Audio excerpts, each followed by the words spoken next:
ನಾವೆಲ್ಲ ಕಾಂಗ್ರೆಸ್ಸಿಗರು ಅಂತ ಏನು ನಮಗೆ ಒಂದು ಬಿರುದಿದೆ, ಕಾಂಗ್ರೆಸ್ ಸದಸ್ಯರಾಗಿ ನಾವೇನು ಇದ್ದೀವಿ, ಈ ಇತಿಹಾಸ ಬೇರೆ ಪಾರ್ಟಿಯವ್ರಿಗೆ ಇರ್ಲಿಕ್ಕೆ ಸಾಧ್ಯ ಇಲ್ಲ.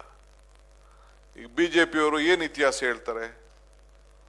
ನಾವು ಈ ದೇಶಕ್ಕೆ ಸ್ವಾತಂತ್ರ್ಯಕ್ಕೋಸ್ಕರ ಉದ್ಭವ ಆದಂತ ಒಂದು ಪಕ್ಷ, ಈ ದೇಶದ ಇತಿಹಾಸಕ್ಕೆ ನಮ್ಮ ಪಕ್ಷದ ಕೊಡುಗೆ, ಈ ದೇಶವನ್ನು ಒಗ್ಗಟ್ಟಾಗಿಟ್ಟು ಇಡೀ ಭಾರತದಲ್ಲಿ ವಿಭಿನ್ನವಾದಂಥ ಭಾಷೆ, ವಿಭಿನ್ನವಾದಂಥ ಸಂಸ್ಕೃತಿ ಇದ್ರೂ ಕೂಡ ಒಂದಾಗಿ ಭಾರತವನ್ನ ಈ ತ್ರಿವರ್ಣ ಧ್ವಜದ ಕೆಳಗಡೆ ಇಟ್ಟು ನಾವು ರಕ್ಷಣೆ ಮಾಡಿ ಈ ಭಾರತಕ್ಕೆ ಒಂದು ಹೊಸ ರೂಪವನ್ನು ಕೊಟ್ಟು ಇಡೀ ಪ್ರಪಂಚಕ್ಕೆ ಒಂದು ವಿಶೇಷವಾದಂಥ ಒಂದು ಸಂಸ್ಕೃತಿಯನ್ನು ಕೂಡ ಕಾಪಾಡಿಕೊಂಡು ಬಂದಂಥ ಒಂದು ಪವಿತ್ರವಾದಂಥ ದೇಶ ಅನ್ನೋದನ್ನ ಇಡೀ ಪ್ರಪಂಚ ಎಲ್ಲ ಒಪ್ಕೊಂಡಿದೆ.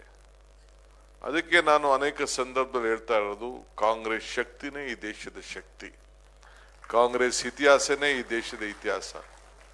ಕಾಂಗ್ರೆಸ್ ಯಾವಾಗೆಲ್ಲ ಅಧಿಕಾರಕ್ಕೆ ಬಂದಿದೆ ಎಲ್ಲ ವರ್ಗದ ಜನರ ಬಗ್ಗೆ ಚಿಂತನೆಯನ್ನು ಮಾಡ್ತದೆ.